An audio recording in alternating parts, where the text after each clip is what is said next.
Every summer from 1999 to 2003, Kerry accompanied his son's Boy Scout troop on an 8-day, 50-mile backpacking trip in the high country of the Sierra Nevada mountains. Typically, the group would cover 8 to 10 miles in 4 to 5 hours. But in 2001, the group experienced a day that was a bit longer. Please welcome Kerry Jones, telling us about the longest 8 miles. The longest 8 miles, Kerry Jones. Fellow Toastmasters, if you are so inclined, how long do you think it would take you to walk 8 miles? A day and a half. Probably a couple of weeks. 4 hours. Typically, at a walking pace, I walk about 3 miles an hour, and that would take about 2.5 hours, a little bit more. Even on those high country trails where we're going up and down, we could easily average a little over 2 miles an hour. So 4 hours is a good time for an 8-mile walk. I'm going to tell you about a day that was longer than that. In August of 2001, our troops set off on a 50-mile hike. This is a group of 14 of us. There were 2 boys each from the 6th, 7th, 8th, 9th, and 10th grades. And then there were 4 dads. Now these troops were led by the senior scouts. The older scouts were the trek leaders, and we dads pretty much left them alone to lead the trek however they chose, unless they were going to get us into danger or something. So it was a boy-led troop, and we were just along for the ride. Well, this trip, with destinations on the agenda like Desolation Lake and Hell-for-Sure Pass, had to make us wonder what we were in for. Well, we started off easy. The first day we usually only covered a couple of miles because we started out at an elevation of about 8,000 feet. And we needed to give our bodies time to acclimatize to the altitude so that nobody would develop altitude sickness as we went on up higher. The second day we headed out for Desolation Lake. Excuse me, it wasn't Desolation Lake, it was Disappointment Lake.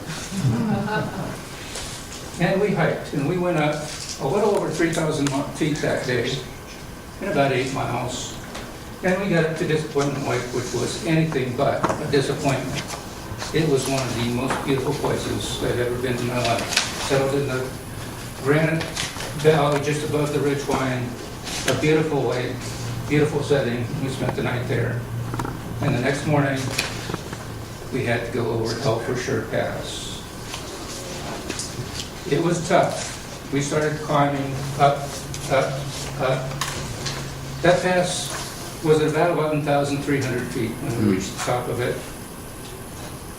But we were fresh in the morning, and it really wasn't too bad. Certainly didn't live up to its name, at least in my opinion. And the next day we went down the other side and on up Goddard Canyon to a much more peaceful sounding place called Martha Lake. And this was at the base of Mount Goddard, which is one of the many peaks in the Sierras that's over 13,000 feet.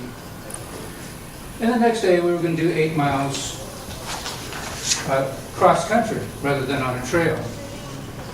There were only two deadlines on these trips. First was, of course, we had to be out by the following Sunday so that we could get home. And the second was, on the 5th day, we had to meet up with a packer who was bringing in our food supply for the second half of the trip. If we didn't meet him, no food.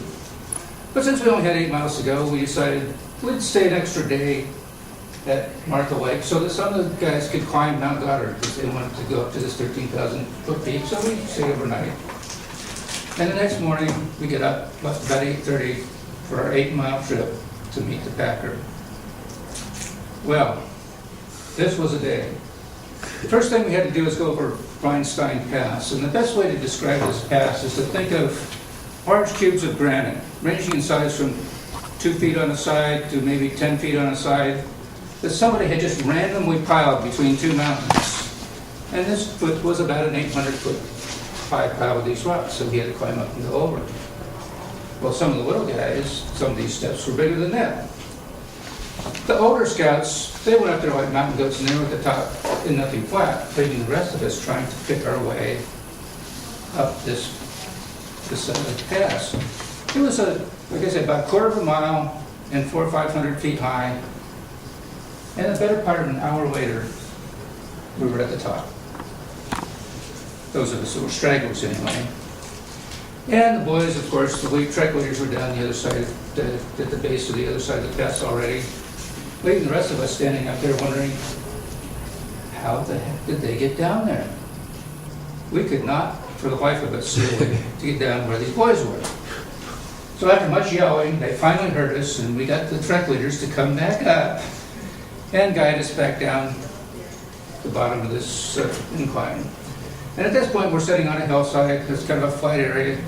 Off to the left is this long, spreading valley, beautiful. And it's down about 1,500 feet in elevation below where we're standing. On the right side is the ridge of mountains. It goes up, the top of the ridge line is about 12,000 feet. We're sitting there looking up this, and it's just sheer rock of granite all the way around. And we thought, well, we've got to get to this pass that's going to be at about 12,000 feet. Rather than go all the way down there and walk up the bottom of the valley, which is relatively flat, we'll just maintain our elevation and go along the side of the hill. That way we won't have to do that extra climbing. Boy, was that a bad decision. Instead of rocks and cubes, this was large slabs of granite, maybe 200 yards long. And you walk along this slab and you get to the end, and now there's a 8-10 foot drop. Take 10 foot up to the next slab, no way to go, but go back to the beginning and go down and try a different path. So we continued on. We finally came to a lake that was at the base of the pass. It's now about 4:30 in the afternoon. We've been on the trail for 8 hours. And we're looking up, and all we see is this sheer rock of granite. There's no way to get through there. We're just hoping and praying that the trek leader knew what he was doing when he put in his route, because we could not possibly see a way through that. But we climb. And finally we see there's about a 50-foot wide notch through the rock. And we get up there, and we're climbing. This is where now we're climbing, you have to use your hands. This is more like rock climbing than hiking. And we finally get up there, and there's about a 3-foot gap that we have to step across. That's got about a 30-foot drop. This 3-foot gap, after 12 hours or 14 hours, actually this is about 11 hours into the trip, that looks like it's about 20 feet wide when you have to step across that with a 50-pound pack on your back. But we managed. Get to the other side, we only got about a mile to go, and we look down, straight down, loose gravel. The only way to go is to take about 6-inch steps, or you're going to lose your balance. So finally we get down that. We got into camp at 8:30 that night. 12 hours to go what would normally have taken us 4 hours. It was the most grueling 8 hours of my life, but it was also the most rewarding, one of the most beautiful.